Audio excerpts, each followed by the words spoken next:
أعوذ بالله من الشيطان الرجيم. بسم الله الرحمن الرحيم. والمحصنات من النساء إلا ما ملكت أيمانكم كتاب الله عليكم وأحل لكم ما وراء ذلكم أن تبتغوا بأموالكم محسنين غير مسافحين، فما استمتعتم به منهن فآتوهن أجورهن فريضة، ولا جناح عليكم فيما تراضيتم به من بعد الفريضة، إن الله كان عليما حكيما. ومن لم يستطع منكم طولا أن ينكح المحصنات المؤمنات فمما ملكت أيمانكم من فتياتكم المؤمنات، والله أعلم بإيمانكم، بعضكم من بعض، فانكحوهن بإذن أهلهن وآتوهن أجورهن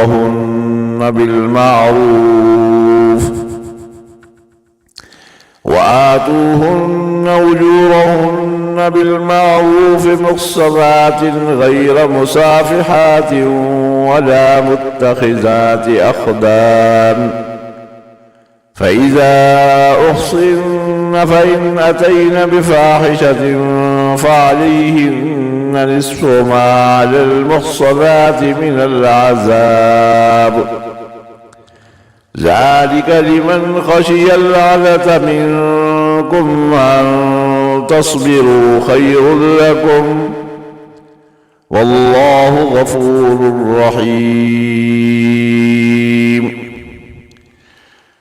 يريد الله ليبين لكم ويهديكم سنن الذين من قبلكم ويتوب عليكم، والله عليم حكيم. والله يريد أن يتوب عليكم ويريد الذين يتبعون الشهوات أن تميلوا ميلا عظيما. يريد الله أن يخفف عنكم وخلق الإنسان ضعيفا.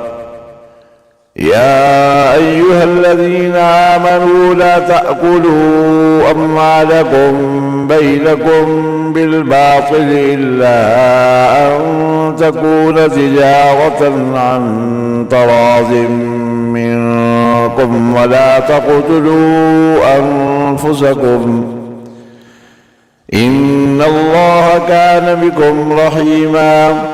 ومن يفعل ذلك عدوانا وظلما فسوف نصليه نارا، وكان ذلك على الله يسيرا. إن تجتنبوا كبائر ما تنهون عنه نكفر عنكم سيئاتكم وندخلكم مدخلا كريما. ولا تتمنوا ما فضل الله به بعضكم على بعض، للرجال نصيب مما اكتسبوا وللنساء نصيب مما اكتسبن،